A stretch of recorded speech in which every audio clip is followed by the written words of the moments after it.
অনেকেই আমরা কনফিউজ থাকি আমাদের কম্পিউটারে এই হার্ডওয়্যার রয়েছে, এগুলো দিয়ে কি আমরা প্রিমিয়ার প্রো চালাতে পারবো? তো চলুন জেনে নেওয়া যাক প্রিমিয়ার প্রো চালাতে হলে আমাদের কম্পিউটার সিস্টেম রিকোয়ারমেন্ট কী কী দরকার আছে।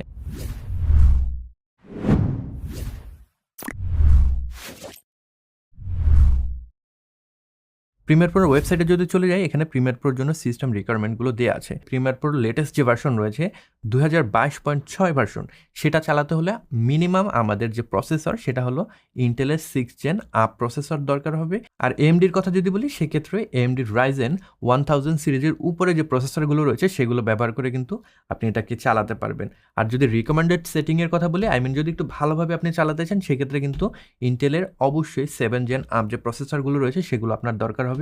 আর যদি আমরা এএমডির কথা চিন্তা করি, সেক্ষেত্রে এএমডি রাইজেন 3000 সিরিজের উপরে যে প্রসেসরগুলো রয়েছে সেগুলো আমাদের দরকার হবে। র্যাম আমাদের দরকার হবে মিনিমাম 8GB র্যাম ছাড়া ঠিকঠাকভাবে কিন্তু প্রিমিয়ার প্রোর লেটেস্ট যে ভার্সন রয়েছে সেটা আপনি চালাতে পারবেন না।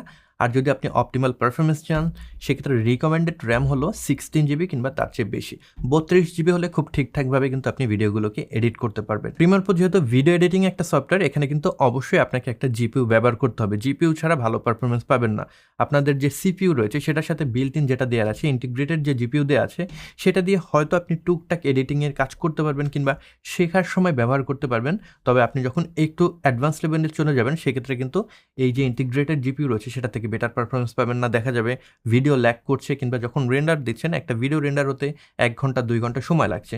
সেই জন্য আমি আপনাদেরকে সাজেস্ট করব অবশ্যই একটা জিপিইউতে ইনভেস্ট করবেন যখন আপনার কম্পিউটারটা বিল্ড করবেন, কারণ জিপিইউ ছাড়া ভালোভাবে এডিট করতে পারবেন না। আমি আপনাদেরকে সাজেস্ট করব অবশ্যই এনভিডিআর জিপিইউ নেবেন, কারণ এনভিডিআর জিপিইউগুলো প্রিমিয়ার প্রোর সাথে খুব ভালোভাবে কাজ করে। এনভিডিআর 1050 Ti 4GB যে জিপিইউ রয়েছে সেটা দিয়ে আপনারা শুরু করতে পারেন যদি আপনাদের বাজেট অনেক কম থাকে। আর যদি বাজেট মোটামুটি ভালো থাকে, সেক্ষেত্রে 1660 সুপার কিংবা এর চেয়ে উপরের যে জিপিইউগুলো রয়েছে সেগুলো কিন্তু আপনি নিতে পারেন। জিপিইউ থাকলে যে সুবিধা হবে, এডিটিংয়ের সময় ল্যাগ থাকবে না এবং রেন্ডারে অনেক দ্রুততার সাথে কাজ করবে, এবং অনেক ইফেক্টস রয়েছে প্রিমিয়ার প্রোতে যেগুলো কিন্তু আপনি এক্সটার্নাল জিপিইউ ছাড়া ব্যবহার করতে পারবেন না। তো এই ছিল অ্যাডোবির পক্ষ থেকে প্রিমিয়ার প্রোর জন্য রিকমেন্ডেড সেটিং। এখন অনেকের কাছে হয়তো পাওয়ারফুল কম্পিউটার নেই, পাওয়ারফুল ল্যাপটপ নেই, ভয় পাবার কোনো কারণ নেই, কারণ আমি যখন ভিডিও এডিটিং শুরু করেছিলাম আমার কাছেও কিন্তু কোনো পাওয়ারফুল কম্পিউটার ছিল না। বেসিক একটা ল্যাপটপ দিয়ে আমি কাজ শিখেছি। আমি যেটা ব্যবহার করতাম সেটা হলো লেনোভোর একটা ল্যাপটপ, এবং সেটার প্রসেসর ছিল Core i3 4th generation, RAM ছিল 4GB। এইটা দিয়ে কিন্তু আমি কাজ শুরু করি। আমি যে ভার্সন ব্যবহার করতাম সেটা হলো Adobe Premiere Pro CC version, তারপরে দেখা যায় অ্যাডোবি প্রিমিয়ার প্রো 2015 ভার্সনে আপগ্রেড করি। সেই পর্যন্ত কিন্তু আমি ওই ল্যাপটপটা দিয়ে কাজগুলো সেরে ফেলতাম। সো আপনাদের যাদের কম্পিউটার খুব পাওয়ারফুল না, তারা কিন্তু যেটা আছে সেটা দিয়ে শুরু করতে পারবেন। সেক্ষেত্রে লেটেস্ট ভার্সন আপনি ব্যবহার করতে পারবেন না, তবে প্রিভিয়াস যে ভার্সনগুলো রয়েছে সেগুলো একটু কষ্ট করে খুঁজে ডাউনলোড করে ইনস্টল করে নেবেন। ওইটা দিয়ে কিন্তু আপনি কাজ শিখে ফেলতে পারবেন। এখন আরেকটা বিষয় আপনাদের সাথে ক্লিয়ার করি, সেটা হলো প্রিমিয়ার প্রো এবং আফটার এফেক্টস কখন কোনটা ব্যবহার করবেন, কোনটার জন্য কোনটা ব্যবহার করবেন। অনেকেই কনফিউজ থাকেন, অনেকেই মনে করেন দুইটাই ভিডিও এডিটিং সফটওয়্যার। তো এখানে কিন্তু দুইটা ভিডিও এডিটিং সফটওয়্যার না। প্রিমিয়ার প্রো হলো আমাদের ভিডিও এডিটিং সফটওয়্যার, আর আফটার এফেক্টস হলো কম্পোজিটিং সফটওয়্যার। এখন ভিডিও এডিটিং জিনিসটা কি? ভিডিও এডিটিং হলো আমরা ডিফারেন্ট মিডিয়া ক্লিপস, যেরকম ভিডিও ক্লিপস, দেন অডিও ক্লিপস থাকে, ছবি থাকতে পারে, এইগুলো একত্রে একটার পর একটা সাজিয়ে একটা গল্প বলি, সেটাকে সাজানোর জন্য বা অ্যারেঞ্জ করার জন্য যে সফটওয়্যারটা আমরা ব্যবহার করি ওটাকে বলছি ভিডিও এডিটিং সফটওয়্যার। অপরদিকে আফটার এফেক্টস যেহেতু কম্পোজিটিং সফটওয়্যার, কম্পোজিটিং ব্যাপারটা হলো আমাদের ভিডিওর ফটোশপে কী করে আমরা একটা ছবির সাথে অনেক কিছু জুড়ে দিই। যখন আমরা ম্যানিপুলেশন করি, ডিফারেন্ট এলিমেন্ট নিয়ে এসে যোগ করে নতুন আর একটা ছবি তৈরি করি, ঠিক সেরকমভাবে আফটার এফেক্টসও কাজ করেন। যেহেতু ভিডিও কোনো সিঙ্গেল ফ্রেম নিয়ে কাজ করে না, অনেকগুলো ফ্রেম নিয়ে কাজ করে, সেক্ষেত্রে ফটোশপ আমরা ব্যবহার করতে পারি না। অফকোর্স আমাদের আফটার এফেক্টস ব্যবহার করতে হয়। সাপোজ আপনি গ্রিন স্ক্রিনে একটা ভিডিও ধারণ করলেন, এখন চাচ্ছেন আপনার চারিদিকে ফিউচারিস্টিক একটা এনভায়রনমেন্ট হবে, সেই ক্ষেত্রে কিন্তু আফটার এফেক্টসের হেল্প আপনাকে নিতে হবে ডিফারেন্ট এলিমেন্টগুলো একসাথে জুড়ে দেওয়ার জন্য। আমরা যদি ভিএফএক্সের কাজ করতে চাই, আমরা যদি ট্র্যাকিংয়ের কাজ করতে চাই, আমরা যদি মোশন গ্রাফিক্সের কাজ করতে চাই, সেই ক্ষেত্রে আমরা আফটার এফেক্টস ব্যবহার করব। আফটার এফেক্টস দিয়ে এই কাজগুলো করা সহজ হবে। যখন আমরা ভিডিও এডিট করব, অনেকগুলো ক্লিপ থেকে এক্সট্রা অংশগুলো বাদ দিয়ে একটা স্টোরি টেলিংয়ের জন্য রিঅ্যারেঞ্জ করবো ক্লিপগুলোকে, তখন আমরা প্রিমিয়ার প্রো ব্যবহার করব। আশা করি আপনারা আফটার এফেক্টস এবং প্রিমিয়ার প্রোর যে পার্থক্য সেটা বুঝতে পেরেছেন। এবার আমাদের এডিটিং রুম নিয়ে একটু কথা বলা যায়, কীরকমভাবে এডিটিং রুমটা সাজানো যাবে। এডিটিং রুম আমরা যেহেতু ঘরের ভিতর বসে এডিট করব, বেশিরভাগ মানুষ শিখছি, সেক্ষেত্রে আমাদের স্টুডিও সেটআপের মতো অত ফ্লেক্সিবিলিটি থাকবে না। অ্যাকুস্টিক ট্রিটমেন্ট করব যাতে আমাদের সাউন্ড রিফ্লেকশন বেশি না হয়, সেই ফ্লেক্সিবিলিটি থাকবে না। এই কারণে কী করতে পারি, আমরা ভিডিও যখন এডিট করব সেক্ষেত্রে আমরা হেডফোন ব্যবহার করতে পারি। হেডফোনে যেটা হবে, আপনি যেখানে বসে এডিট করছেন সাউন্ডগুলো পারফেক্টলি শুনতে পারবেন। আপনারা যদি ইন ইয়ার মনিটর যেটা রয়েছে IEM, সেগুলো ব্যবহার করতে পারেন। বেটার কোয়ালিটির অডিও তো পাচ্ছেনই, সেক্ষেত্রে আপনার কিন্তু এক্সট্রাভাবে অ্যাকুস্টিক ট্রিটমেন্ট করতে হবে না, যাতে করে আপনার রুমের ইকো রিডিউস হয়। এখন আপনি মনিটরটা যেখানে রাখছেন সেটার সামনে যে ওয়াল, সেটা একদম ডার্ক করে রাখবেন না, সেক্ষেত্রে কিন্তু আপনার চোখের উপরে অনেক প্রেশার পড়বে। তো চোখকে একটু শান্তি দেওয়ার জন্য যেটা করতে পারেন, আপনাদের মনিটরের ঠিক সামনে যে ওয়ালটা থাকবে সেটা যদি লাইট কালারের হয়, স্পেশালি হোয়াইট কালারের হয়, সেক্ষেত্রে কিন্তু চোখের উপরে চাপটা কম পড়বে। আর আপনারা যখন ভিডিও এডিট করছেন চেষ্টা করবেন একটু ওয়াইড মনিটর নিতে বা সেটাকে ব্যবহার করতে। যদি ওয়াইড মনিটর থাকে, যেহেতু আমরা টাইমলাইনে কাজ করব, টাইমলাইনটা কিন্তু সুন্দরভাবে দেখতে পারবো, ডিফারেন্ট ট্যাব ডিফারেন্ট অংশে দেখতে পারবো, আমাদের বারবার এক ট্যাব থেকে কিন্তু অন্য ট্যাবে যেতে হবে না। আর যদি আপনাদের ওয়াইড মনিটর থেকে না থাকে, যেটা করতে পারেন একটা সিঙ্গেল মনিটর দিয়ে শুরু করেন, দেন পরবর্তী সময় একটা আপগ্রেড করে নতুন আরেকটা মনিটর নেন, সেম মনিটরটাই নেবেন, দুইটা মনিটর একসাথে ব্যবহার করবেন।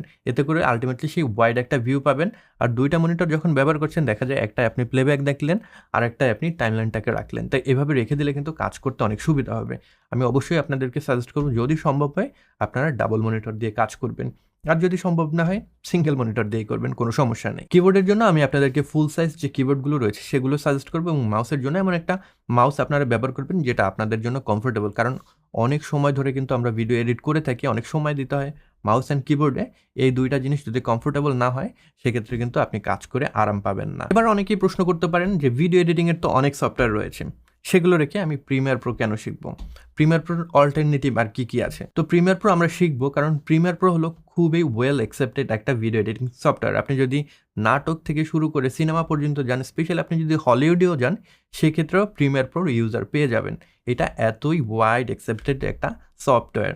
তো এই কারণে আমি আপনাদেরকে সাজেস্ট করবো প্রিমিয়ার প্রো শিখতে। তবে প্রিমিয়ার প্রো যে একমাত্র অপশন সেটা না, প্রিমিয়ার প্রোর সাথে সাথে আর অনেকগুলো অপশন রয়েছে, যেরকম অ্যাভিড মিডিয়া কম্পোজার, এটাও কিন্তু ওয়েল অ্যাকসেপ্টেড একটা video editing software, specially professional ক্ষেত্রে।